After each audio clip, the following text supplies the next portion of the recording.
Hello friends, welcome to our YouTube channel Satnam vlogs. आज की video में अभी सभी का स्वागत है। आज की वीडियो बहुत ज़्यादा इंपॉर्टेंट और होने वाली है। प्लीज़ वीडियो को लास्ट तक ज़रूर देखें। अगर आप इस चैनल पे नए हैं तो चैनल को सब्सक्राइब और वीडियो को लाइक कर ज़रूर जाए।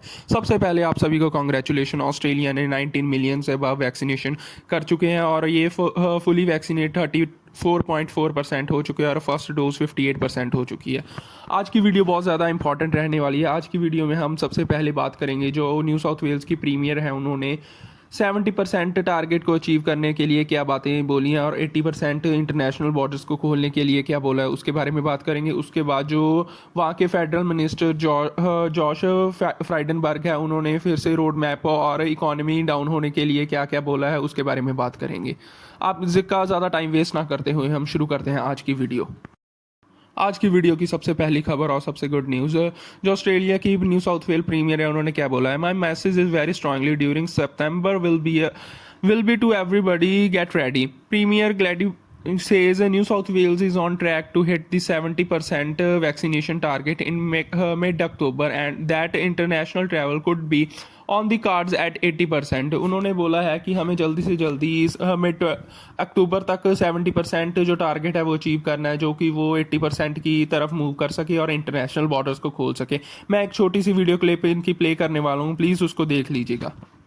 The best health advice we have received from Dr. Chan and the public health team is that we need as many people as possible to get that first dose in their arms. Once they have the first dose, we know they have a level of protection. And that is why we followed the health advice, and Dr. Chan and the public health team have been very clear about that. The timing between the doses is based on what is going to give maximum number of people maximum coverage in the shortest possible of time. We are still estimating that we will hit the 70% double dose figure somewhere in October. Previously, it was the end of October.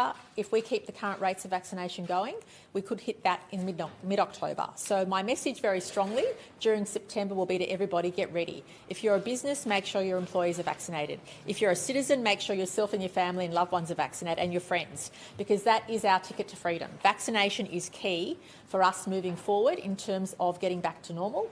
And normal under COVID will still mean you have QR codes, still mean you need to check in, still mean you have to maintain social distancing, wear a mask in certain settings, but we will be much freer than what we are today, absolutely. So at this stage, the rate of vaccination that we're managing to do in New South Wales will hit the 70% double dose somewhere in October. But what Dr. Chan and I are now keen to see is that first dose go up to 80% very quickly, because that will then give us an indication as to when we'll hit 80% double dose.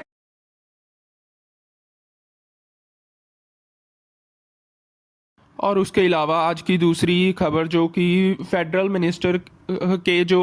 Minister है Josh Frydenberg, उन्होंने क्या कहा है। Treasurer Josh Frydenberg is sending a stern warning to premier saying if they do not stick to reopening plan the economy will suffer. उन्होंने सीधा सीधा बोला है, अगर जो प्रीमियर्स है वो ऐसे ही लड़ते रहे, वो जो इन्होंने 4 फेज प्लान लॉन्च किया है उसको ना फॉलो किया, तो इनकी इकॉनमी बहुत ज़्यादा सफ़र कर सकती है। इनको ये जिसका किसी भी तरह ये प्लान फॉलो करना ही पड़ेगा सभी प्रीमियर्स को। और आज की दूसरी खबर इनकी यही है, I can see that economy will continue to suffer if do not open in according with that plan. Treasurer Josh Frydenberg says states and territories need to stick to the federal government's national reopening plan out of the pandemic. इन्होंने फिर से इसमें यही बात दोहराई है कि हमें जो इन्होंने प्लान लॉन्च किया है उसके अकॉर्डिंग हमको काम करना पड़ेगा और उसके अकॉर्डिंग हमको इंटरनेशनल बॉर्डर्स को जल्दी से जल्दी खोलना पड़ेगा। मैं इनकी एक छोटी सी वीडियो क्लिप प्ले करने वाला हूँ, आप वो देख लीजिए। Treasurer Josh Frydenberd is sending a stern warning to premiers, saying if they don't stick to the reopening plan, the economy will suffer. Nine Federal Politics reporter Rachel Baxter is in Canberra for us this morning. Rachel, the Treasurer is now calling on big business for help. That's right, he is, Carl. Treasurer Josh Frydenberd has warned that if we don't get out of lockdown soon, this will be costing the national economy $2 to $3 billion every week. The Prime Minister has remained firm. He wants us to stick to the national plan, which is, of course, to start easing restrictions at those 70 and 80% targets. But there's been a lot of pushback, particularly from COVID-free states like Queensland and WA, who say that they're not interested in those targets and they're looking at doing things of their own. But basically basically what everyone can agree on is that we all need to get everybody as vaccinated as quickly as possible.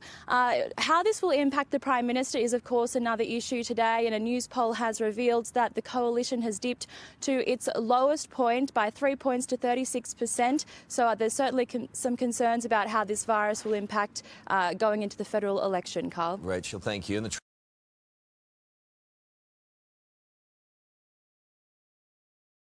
आज की video से ये clearly पता चलता है कुछ Australia में ministers हैं जो कि स्कॉट मॉरिसन के साथ है, जो इस प्लान को पूरी अच्छी तरह फॉलो करना चाहते हैं। जो जॉश फ्राइडनबर्ग है, उन्होंने सीधा सीधा प्रीमियर्स को कह दिया है कि उनको ये 4 फेज़ प्लान फॉलो करना पड़ेगा अगर उनको अपनी इकॉनमी बिल्डअप करनी है और बैक टू ट्रैक आना है। इसलिए उन्होंने सीधा सीधा बोल दिया है हमको ये 4 फेज़ प्लान फॉलो करना पड़ेगा और अपना जो टारगेट है 80% वो अचीव करना पड़ेगा, जो कि इंटरनेशनल बॉर्डर्स को जल्दी से जल्दी ओपन कर सके और ऑस्ट्रेलिया दूसरी कंट्रीज़ की तरह अपनी वैक्सीनेशन और अपनी कंट्री को दूसरी कंट्रियों के लिए खोल सके और जो कि वो अपनी इकॉनमी को बिल्डअप और बूस्ट कर सके।